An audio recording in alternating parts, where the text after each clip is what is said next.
আল্লাহ পাক অসংখ্য অগণিত নেয়ামতও আল্লাহ পাক আপনাকে আমাকে দিয়েছেন, কথা বলেন ঠিক কিনা? তার মধ্য থেকে সবচাইতে বড় নেয়ামত হচ্ছে কি ভাই? সবাই বলেন কি ভাই? সুস্থতা। আমরা যখন নামাজে দাঁড়াবো, নামাজ শেষ করব, যখন রবের কাছে দুইটা হাত তুলব, মালিকের কাছে বলবো, আয় মালিক, মৃত্যুর আগ মুহূর্ত পর্যন্ত যেন আপনি আমাকে সুস্থতার নেয়ামত রাখেন, নেয়ামতের মধ্যে যেন আমি থাকতে পারি, এই নেয়ামতটা আমার কাছ থেকে ছিনায় নিয়েন না। অন্য নেয়ামত নিয়ে যান, নেন, কিন্তু এই নেয়ামতটুকু আমার জন্য রেখে দিয়েন।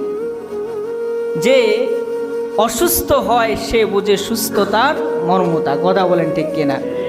হযরত মূসা আলাইহিস সালাতু ওয়াস সালাম আল্লাহ রব্বুল আলামিনের কাছে একদিন প্রশ্ন করলেন, আয় রব, আয় মালিক, আপনি তো আমার রব, আপনি তো আমার মালিক, যদি আমি আপনার রব হইতাম আর আপনি যদি আমার বান্দা হইতেন, যদি আমি আপনার রব হইতাম আর আপনি আল্লাহ যদি আমার বান্দা হইতেন, আয় আল্লাহ, আপনি আমার কাছে কি চাইতেন? আল্লাহ রব্বুল আলামিন মূসা আলাইহিস সালাতু ওয়াস সালামকে জবাবে বলে, ও মূসা, আমি তোমার কাছে কিছু চাইতাম না, একমাত্র চাইতাম আমি তোমার কাছে সুস্থতা। বলেন না সুবহানাল্লাহ। এই জন্য সুস্থতা কার নেয়ামত? সবাই বলেন কার নেয়ামত? আল্লাহর নেয়ামত।